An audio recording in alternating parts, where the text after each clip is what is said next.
Hello and welcome. Today we're going to give you the most important tips about an oil change. So I'll start with tip number one. You would rather do the oil change with the engine being warm. I know even though if you have a synthetic oil, by the end of its lifetime the oil will not perform the same and it's going to be better when it's warm. Tip number two is to release the oil filler cap, so to get extra air going from the top and let the oil flow go smoother and faster. Number three is to never forget this oil filter seal, whether it is this kind of filter that doesn't come with a housing or this kind of filter. So tip number four is to put some oil around the oil filter gasket before installed, and that's gonna help sealing it. Don't ever go crazy with tightening the oil plug, especially most of the oil pans are made out of aluminum and you can easily ruin it with over tightening.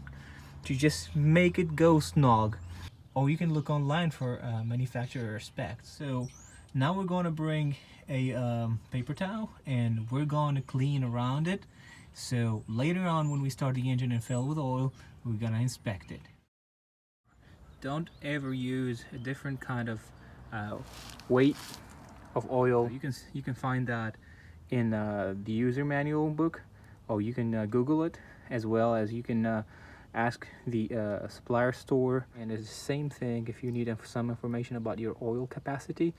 And don't ever neglect small gaskets.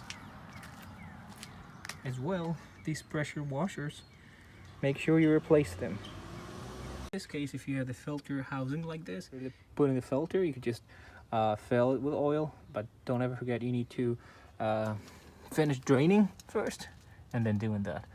Well, in this case, if you have your oil filter mounts to the top, you can fill it with oil and you just can tighten it. If you really want to make sure that your oil is clean 100% and you have one of these funnels you're going to use, this funnel has been sitting for a long time somewhere outside, make sure you clean it very well, let it dry, and then you can use it. Or it could be easier also to use an oil container.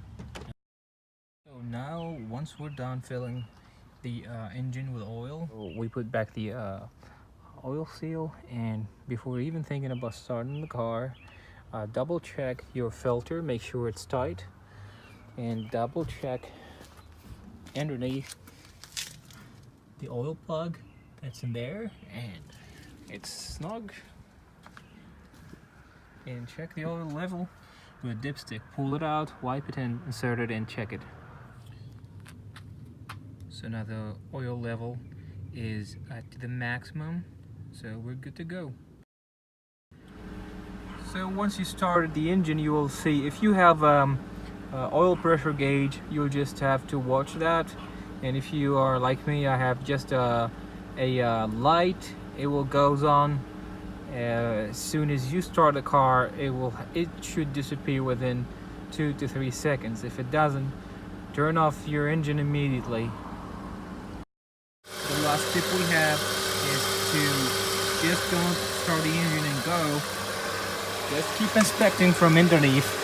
Make sure you don't really have any oil coming for any reason, any looseness or anything.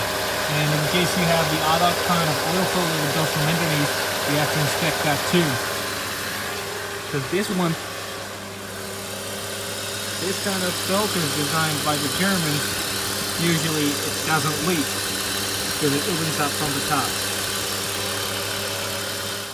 So thank you very much for watching. I hope this video was helpful and giving you a little bit of advice how to change your oil, and it's really important to do that.